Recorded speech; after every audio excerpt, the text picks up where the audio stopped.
नमस्कार। National time देखने वाले सभी दर्शकों का बहुत बहुत स्वागत है। आज हमारे खास मेहमान हमारे स्टूडियो में हमारे साथ हैं कीर्तिदान गढ़वा जी, जो कि गरबा किंग हम कह सकते हैं। हमारे साथ हमारे स्टूडियो में पहुंचे हैं, वो भी कैलगरी में पहली बार परफॉर्मेंस के लिए आए हैं। तो कीर्ति भाई, पहले तो बहुत बहुत स्वागत है आपका। धन्यवाद राजीव जी। धन्यवाद सर।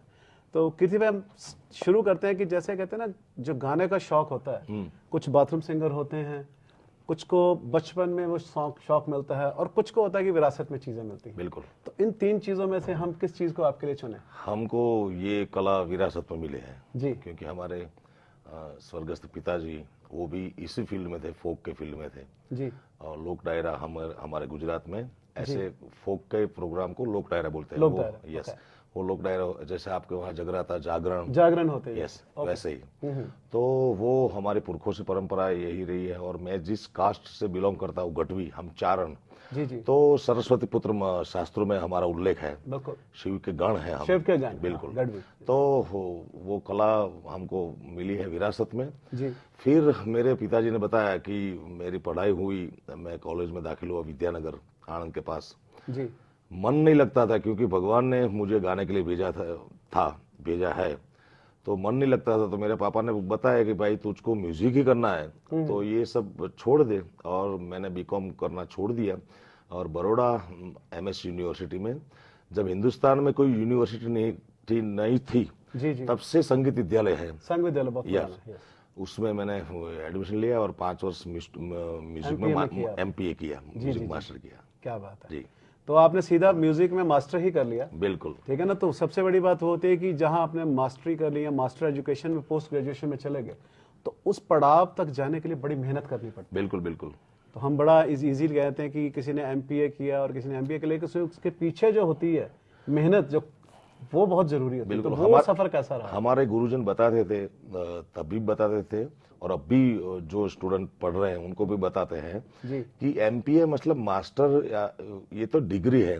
एमपीए तुम करोगे उसके बाद आप संगीत सीखने के लायक बनोगे, ये लायकात। यस। तो पहले स्कूल में गाता था, कंपटीशन में गाता था। मुझे कभी भी मेरे ख्याल में नहीं था कि मैं मेरी जिंदगी में सिंगर बनूंगा एज ए प्रोफेशन। मतलब पहले शौक था, सिर्फ शौक ही था। और आज भी शौक ही है। और ये सब जो दिया है वो भगवान की कृपा है, हमारे पुरखों की कृपा है, लोगों का प्यार है, वो सब है। यस, क्योंकि कहते हैं ना, जनता में भगवान है। बिल्कुल। और आपकी आवाज जो दे रहे हैं आप, एक कम्युनिटी सर्विसेज बोलते हैं इसको जी, एक सर्विस आप दे रहे हैं जो आपको माँ सरस्वती ने दिया, बिल्कुल, उसको बांट रहे हैं। और उसकी वजह से लोगों में जोश और उमंग आता है। जब आप स्टेज पे जाते हैं, गरबा म्यूजिक से तो लोग नाचते हैं, लेकिन जब आता है ना, आ रहे हैं गढ़वी साहब, कीर्ति भाई आ रहे हैं, तो वो फीलिंग कैसी आती है जब लोग वेट कर रहे होते हैं और आप पीछे स्टेज से शुरू होकर ऊपर आते हैं? ट्रैवलिंग इतना रहता है गुजरात में भी और गुजरात के बाहर, हिंदुस्तान के बाहर। पर जब स्टेज पे आते हैं, जब माइक हाथ में आता है या हारमोनियम हम को छूते हैं, तब लोगों की ऑरा मिलती है, लोगों की शक्ति मिलती है, लोगों की एनर्जी मिलती है। क्योंकि हाँ, अभी पिछले 1 महीने से हमारा कंटिन्यू ट्रैवल चल रहा है, अमेरिका से कनाडा, कनाडा से दुबई, सेम डे। दुबई से सीधा सुबह फ्लाइट लेके लंदन, लेस्टर, और वहां से टोरंटो आए और यहाँ आए।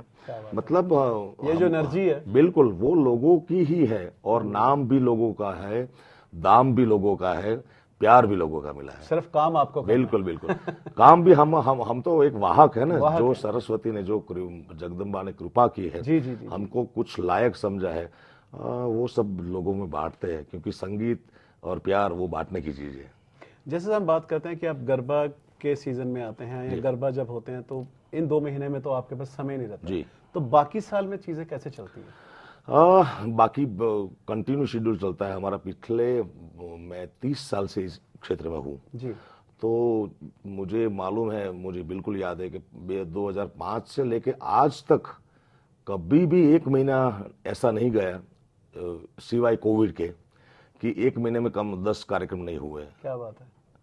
और 2006 से 16 तक जब एक्चुअल प्रोग्राम था, ये सोशल मीडिया और ये माध्यम, तो पिछले 5 साल को नए गायकों को ये उपलब्धि मिली है, ये उनका फायदा मिला है। जी, जी, जी। मैं जब इस फील्ड में आया तब तो जैसे अहमदाबाद में प्रोग्राम करना है, अहमदाबाद की जनता को मेरी आवाज़ सुनानी, तो अहमदाबाद में प्रोग्राम करना पड़ेगा।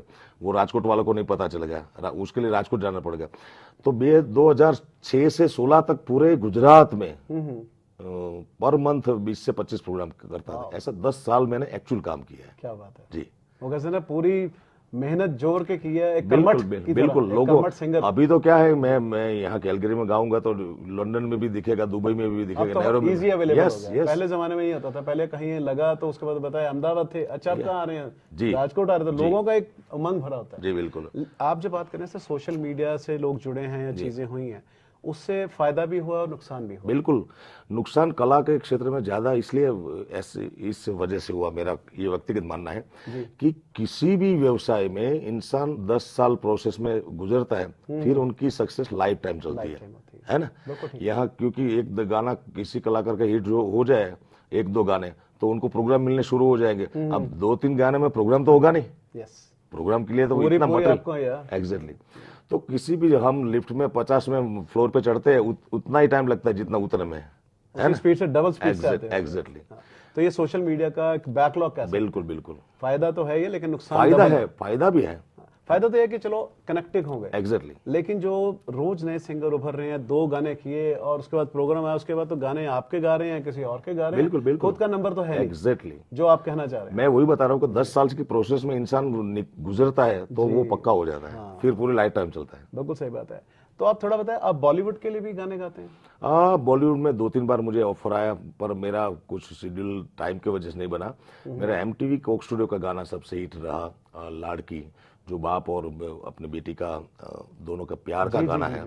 वो बड़ा इमोशनल सॉन्ग है। बड़ा इमोशनल सॉन्ग तो है। 2 लाइनें सर उसकी जरूर सुनेंगे। बिल्कुल बिल्कुल सुनाएंगे। उसमें रेखा जी ने गाया है, सचिन जिगर का म्यूजिक है, प्रिया ने लिखा है, और अनुष्का करके सचिन की छोटी बच्ची थी तब, अभी तो वो 15-18 साल के हो गई। उन्होंने छोटी लड़की का रोल गाया है। फिर रेखा भारद्वाज जी, जो बहुत बड़ी बॉलीवुड की सिंगर है, सम्माननीय गायिका है, उन्होंने और हमने गाया। तो आपके श्रोताओं को सुनाते हैं।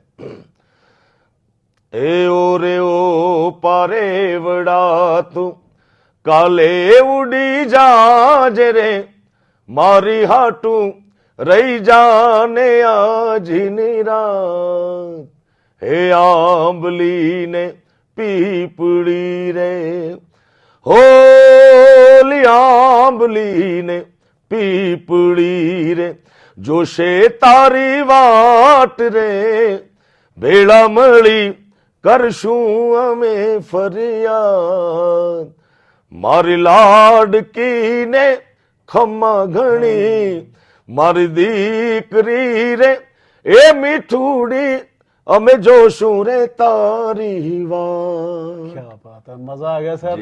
ये तो कहते हैं ना कि पूरा जोश स्टूडियो में भर दिया आपने। बिल्कुल बिल्कुल। और इसके अलावा सर, जो अगले 5 साल का क्या प्लान है आपका? कुछ नए नंबर्स या कुछ ऐसा कुछ होता है कि यार मैंने ये सब कुछ कर लिया, एक चीज रह गई है? वैसे तो रह तो नहीं गया है, और सब कुछ रह गया है, क्योंकि हमारे गुजरात में, हमारे पंजाब से, पंजाब का म्यूजिक इतना ज्यादा है, इतना हमारा फोक भर भर के पड़ा है कि हम नहीं, हमारे अगली 10 पीढ़ी पूरी जिंदगी गाएगी तो भी वो कम नहीं होगा, इतना सारा। पर उसको नए वर्जन में, नए म्यूजिक में मैं लाने की कोशिश कर रहा हूँ। वही चीज कह रहा था कि जो पुराना चीज, बिल्कुल, old is gold, old is always gold. और दुनिया पूरी सर्कल है, वही आता है, घूम के आदमी वही आता है। जैसे कैलगरी आप पहले घूमने आए, तो आज शो पहला आप करने आए हैं।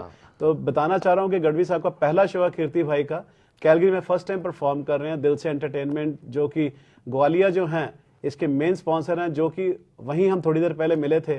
तो वहां पे तो हमें गुजराती स्वाद पहली बार मिला सर, जो मिर्ची का पकौड़ा खाया, मजेदार चीज थी सर वो।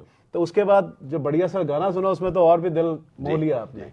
तो इसके अलावा सर और कौन सा ऐसा संगीत, कौन सा ऐसा नंबर खुद का जो खुद को बड़ा पसंद है कि हर शो में मैंने वो गाना ही गाना है पर्सनली, जो आपके दिल के पास? बिल्कुल बिल्कुल, मैं वही बात बताता हूँ कि हर एक कोई भी एक्टर को एक फिल्म ब्लास्टर मिलनी चाहिए, जिससे वो एस्टेब्लिश हो। किसी भी गायक को एक गाना मिलना चाहिए, किसी भी फिल्म म्यूजिक डायरेक्टर को एक ऐसी फिल्म मिलनी चाहिए। वैसा मेरा 2006 या 7 में शंकर भगवान का एक भजन आया, जिससे मेरा नाम लोगों का प्यार मिलना शुरू हुआ कि भाई ये गाना, ये भजन कीर्तिदान का है। तो पहले मुझे शिव का आशीर्वाद मिला, उसके 2 साल बाद मोगल माँ का, हमारे गुजरात में हमारी चारण ज्ञाति की जगदम्बा है मोगल माँ, उनका गाया। माँ भोलेनाथ का और मोगल माँ का आशीर्वाद मिल गया, और बाकी था वो दुनिया ने प्यार दिया। तो मेरा शिव जी का भजन मैं आज भी गाता हूँ। 2003 या 4 से गा रहा हूँ, अब आज तक गा रहा हूँ, 20 साल से गा रहा हूँ, लेकिन हर रोज नया नया लगता है। वो मैं 2 लाइन आपके श्रोताओं को सुनाऊंगा। नगर में जोगी आया, यशोदा के घर आया, के आके अलख जगाया, हो सबसे बड़ा है तेरा नाम, तेरा नाम, भोलेनाथ, भोलेनाथ, भोलेनाथ। क्या बात, क्या बात है, बहुत बहुत मजेदार सर। आज तो कहते हैं ना, पूरा मेरे गूज़बम्प खड़े हो गए, रोंगटे जिसको कहते हैं ना, साथ में बैठ के, क्योंकि ये वो सीन आपने सुनाया जब भगवान कृष्ण को बचपन रूप में शिव जी देखने गए थे, और यशोदा माँ ने कहा था कि आप नहीं मिल सकते। बिल्कुल बिल्कुल बिल्कुल। तो वो आपने वो चीज याद करा दी, भागवत साथ में दे दी आपने। तो बिल्कुल बिल्कुल। कहते हैं ना कि संगीत में भागवत जुड़ा है और भागवत में ही संगीत है। बिल्कुल बिल्कुल। लेकिन उसका कॉम्बिनेशन जो है वो कीर्ति भाई के पास है। और आप भूलें मत, कल कीर्ति भाई शाम को हमारे साथ होंगे, और दिल से एंटरटेनमेंट जो कि पूरी मेहनत के साथ, बड़े जोश के साथ, और उनको बहुत आशीर्वाद जो इतने बढ़िया सिंगर हमारे पास लाए हैं, जो गरबा में एक गरबा किंग, क्या मैं तो कहूँ सुपर किंग है हमारे साथ। और कीर्ति भाई बहुत बहुत धन्यवाद आपका, धन्यवाद राजीव टाइम पे आने का और हमें मौका दिया आपसे बातचीत करने का। बिल्कुल शर्मा जी। तो आप जरूर एक मैसेज जरूर कैलगेरियंस को देते जाए। पहला शो है आपका। बस पहला शो है गुजराती कल्चर का, गुजराती गरबे का, और दिल से एंटरटेनमेंट वाले 2 युवाओं ने खूब मेहनत की है। आप आइए, क्योंकि ये हमारे गुजरात का कल्चर है, हमारे भारत का कल्चर है, ये हमारा कल्चर है। आपको जब आप अपना देश भारत छोड़ के, गुजरात छोड़ के यहाँ पे रहते हैं, तो हमारे कल्चर को अपनाएंगे, हमारे कल्चर को जिंदा रखेंगे, तो आपके बच्चों में आने वाली पीढ़ी में संस्कार बाकायदा रहेंगे। तो अपनी संस्कृति को बचाने के लिए, अपने संस्कारों को बचाने के लिए कोई भी कलाकार आए, गुजरात से आए या हिंदुस्तान से आए, उस सबको सुनिए। धन्यवाद, बहुत बहुत धन्यवाद।